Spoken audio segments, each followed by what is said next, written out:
Yo, what is going on, everybody? It is D-Man coming back at it again with another YouTube video, and today we're going to talk about day one training camp for the Tennessee Titans. And let me tell y'all something. I just recorded this video. It was a 17-minute video and the audio wasn't on, so I'm having to do it all over again. So if y'all don't mind, hit that like button for me, because it's kind of frustrating, but we'll go ahead and get into it. But before we do, I do want to mention the ratings in Madden that came out today. I was going to do a video on that until I saw where Derrick Henry was. Derrick Henry is a 96 overall. I think going into last year is like a 95. The dude had 2,000 yards. He's a back-to-back rushing champ. He's carried the Titans to the playoffs back, pretty much the past couple years. And you saw what he did in the playoffs in 2019. He comes in a 2,000 yards rushing, 2,027 to be exact, and the dude is sitting behind Christian McCaffrey, who played 2 games last year. I don't get it. In my opinion, he should have been 99, and the comments agreed. The comments agree with me, so I might do a video on that later today, but for the meantime, we're going to look at the good news for today. The Tennessee Titans are hitting the field. They're back at it, and I'm super excited. Awesome stuff we're about to talk about, so let's go ahead and get into it. Titans GM John Robinson says that 90% of the Tennessee Titans are vaccinated. There are a couple other players, pretty important pieces of the puzzle for us, especially. But I believe Roger Saffold and Ryan Tannehill are the two guys that have yet, obviously not the only two, but the two guys that we know of that say that they are still in the works of getting a vaccination. Obviously, that's probably going to be handled pretty soon. But we want that 90% even higher. We want that number as high as we possibly can get it to, because we don't want anything happening like it did last year, where I believe I think after week three, we pretty much become the most hated NFL team in the entire country due to the fact that we were pretty much we had an outbreak in our facilities, and pretty much we had to shut everything down for about 2.5 weeks, and then we come out and beat the Bills tails. I think 42-16 was the final score of that one, but we don't want that happening again. That was very frustrating as a fan, having to see all these, we didn't do anything wrong. They're just looking at it like, oh my God, they're ruining it for the, So we don't want that happening again. So we want that number as high as possible. But let's move on here. And we're gonna see, as we see Tennessee Titans warming up here. You see AJ Brown there. You see Josh Reynolds. I see Julio there. Big DH there. Saffold, Lewan. It's fantastic to see my man Taylor Lewan hit the field again. Just saw Racey McMath, which we will talk about him in a second. He had a phenomenal day from what I've heard from everyone that was there. So we'll talk about him as well. And we'll talk about another rookie that I'm super excited to see play in a new role this upcoming season. But let's continue on. We will see A.J. Brown, who looks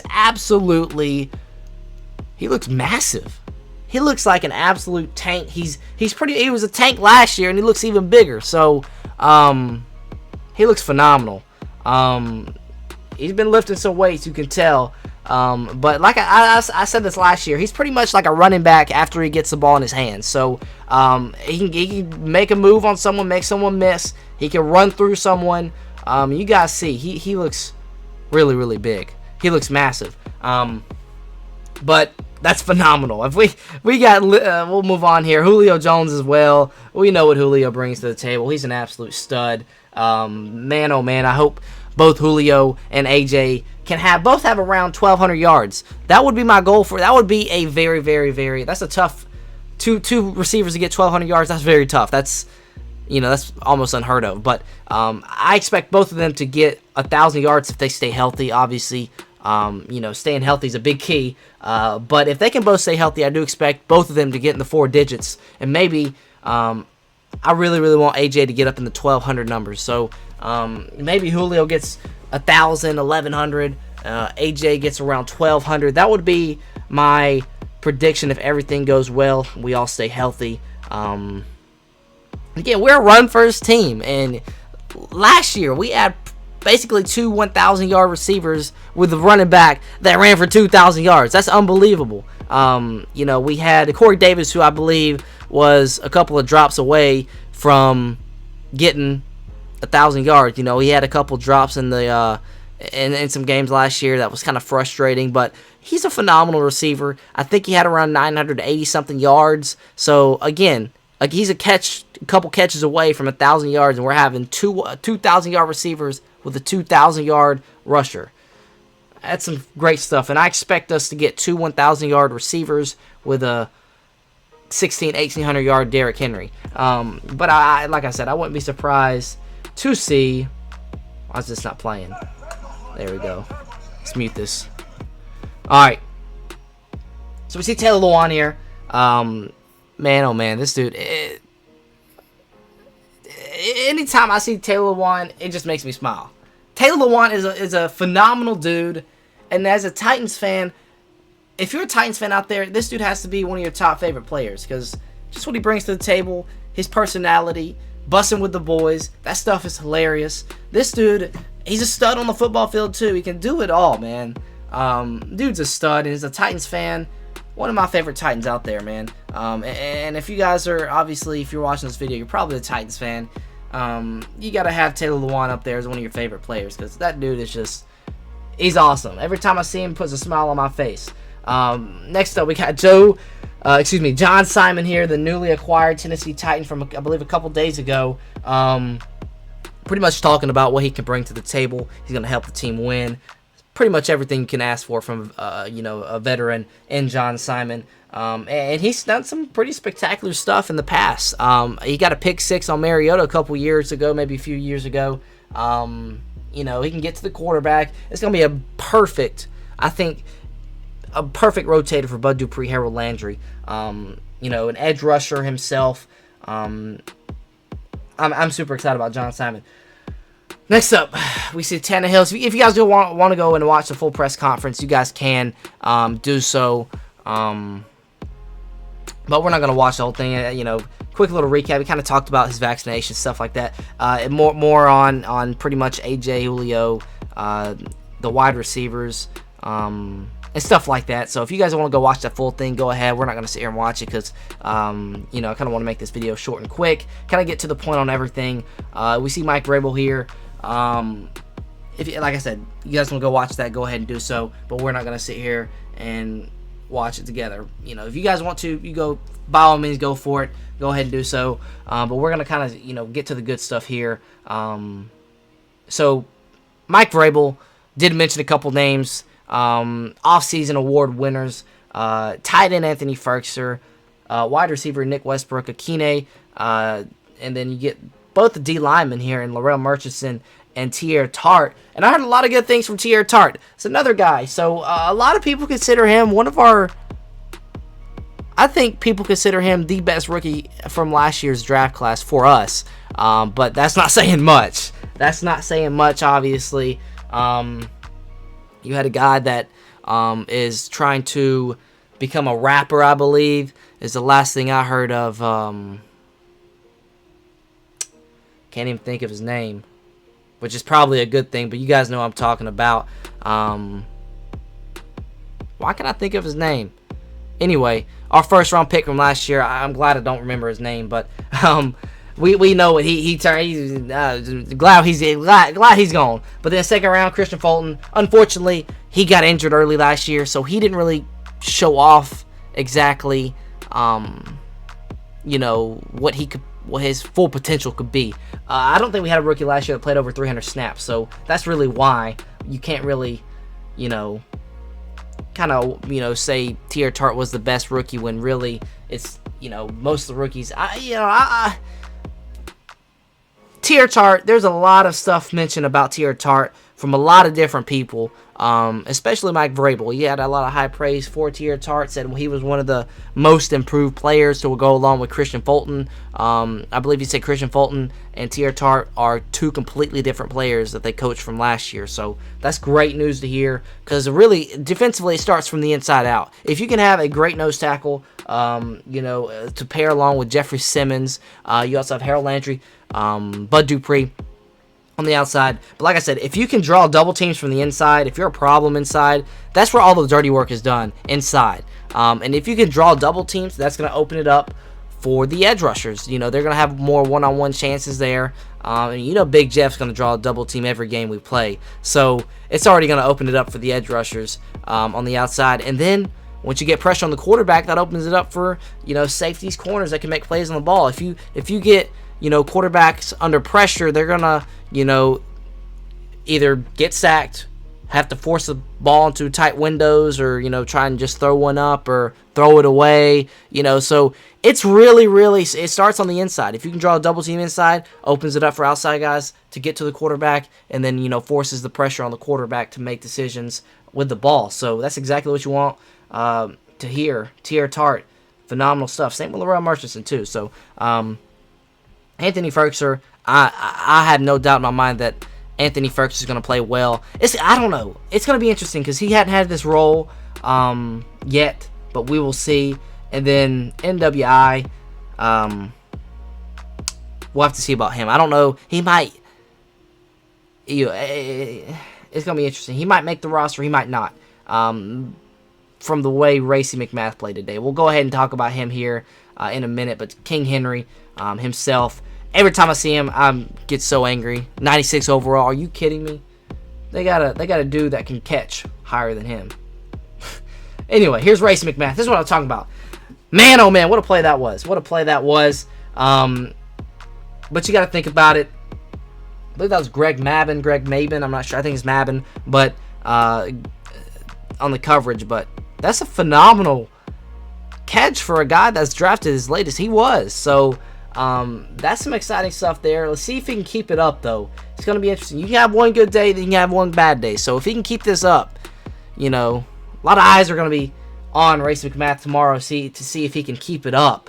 But if he can, it's going to put a lot of pressure on guys like Khalif Raymond, guys like NWI, guys like you know, those wide receivers that are lower down that are fighting for a job right now. So hey, Racy McMath, keep playing, keep balling, man, keep balling. And then we get to Elijah Molden here. Nothing too special here. I mean, receiver stumbles, pretty much gets back to it. But, you know, the ball was kind of his bad throw too, in my opinion. So, you know, Elijah Molden, I think he's going to be one of the biggest steals in the draft. But there's really nothing too special to this play. But still, just, you know, good breakup. But two things went wrong on the offensive side for him to get to the breakup. So, still, I think he's a phenomenal player. We're going to see a lot more plays from him. But, you know, I don't know if you could highlight that one. But, you know, it is what it is. And that's really going to wrap it up, guys. That's going to wrap it up. But I do want to mention, let's see here, a couple of things that I had written down here. Let me get to it really quickly. So, day one, Tier Tart, we already mentioned him, absolutely dominated today. From someone that was there, that's what they said, absolutely dominated. You love to hear that. You'd love to hear that. Kevin Byard, we know what Kevin Byard can bring to the table, but I heard a lot of people talking about him today. Very vocal defensively. Obviously, you need to be vocal defensively already, but with young guys that we have, cornerback wise, and then obviously you got a young stud in Amani Hooker, who I forgot to mention as well. Hooker, who we see here in the background. Hooker had like a pick six, I believe, in a 7-on-7, and I believe it was a play. There was like a little stick route. Tannehill threw the pick. Amani Hooker picked off Ryan Tannehill. Hey, that's what you want to see out of a guy that's having to step up and play a bigger role this year. So, Amani Hooker, saw a couple of good things from him today, especially with that pick six. You want to see that continue on throughout training camp. But like I was saying, Kevin Byard, very vocal. You need to be vocal defensively, especially with a young core like we have. The bounce back guy of this year, it needs to be Kevin Byard, because Kevin Byard, we're going to have a pass rush, okay? So that's going to put more pressure on the quarterback to make more air throws. So we need Kevin Byard to go be that ball hawk he was a couple years ago. for us to be a team that can make it to the Super Bowl. We need that Kevin Byard from a couple years ago, and I believe he'll be back. I think he was the Kevin Byard from a couple years ago, a year ago, because the reason why he didn't have any pick, I mean, I think he had one pick, but the reason he didn't have any picks is because we had no pass rush last year. So we know what Kevin Byard can do. With a pass rush, Kevin Byard is going to be back to where he was a couple years ago, and I absolutely believe that 1,000%. But yeah, Kevin Byard, he's got to be that leader defensively too. We saw A.J. Brown as well. A.J. Brown looked massive. He looked really good. He looked very healthy. Didn't look like he had any nagging injuries that we throughout the offseason. He had that injury there, but really didn't see anything unhealthy about him. He looked really, really good, guys. He looked massive in the video we saw.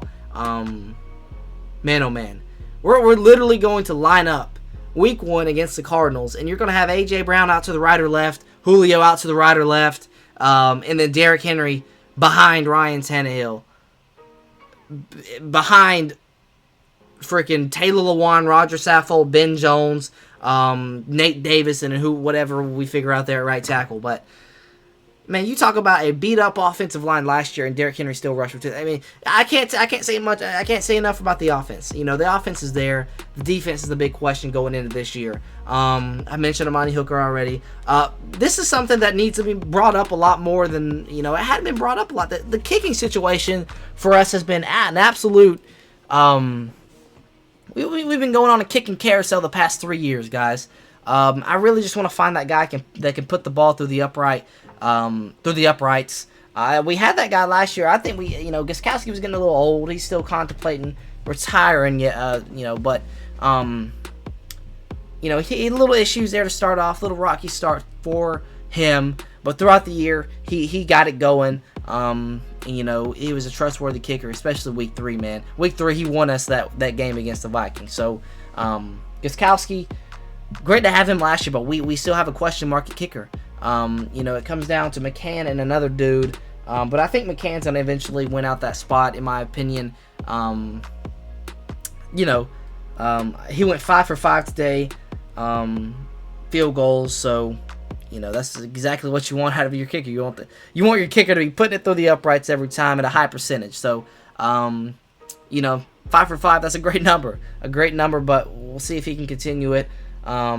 And again, you just need the kicker to do one job for you, and that's to put that leather thing through the uprights. So, yeah, that's pretty much going to do it. A lot of talking today, but hopefully you guys stuck around with me. Jim Wyatt has some great stuff. If you guys want to check it out, I recommend going and clicking on that link right there. Probably has some good stuff in there too. Observations from day 1, I'm pretty sure that's going to be good. But day 2, I'll see y'all on day 2.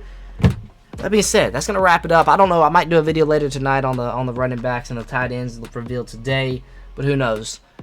The only way that'll cheer me up is if Tannehill's in the top 10 tomorrow for quarterbacks. I actually think quarterbacks are Friday. So Tannehill top 10 Friday, that would make it up, but I doubt Tannehill. I swear they hate the Tennessee Titans. They hate us. They hate us. They hate us, man. They hate us. I hope we can win a Super Bowl this year. I hope we can. I really, really hope we can. But with that being said, that's going to do it for the video. Hopefully you guys did enjoy. Until next time, I'll see y'all.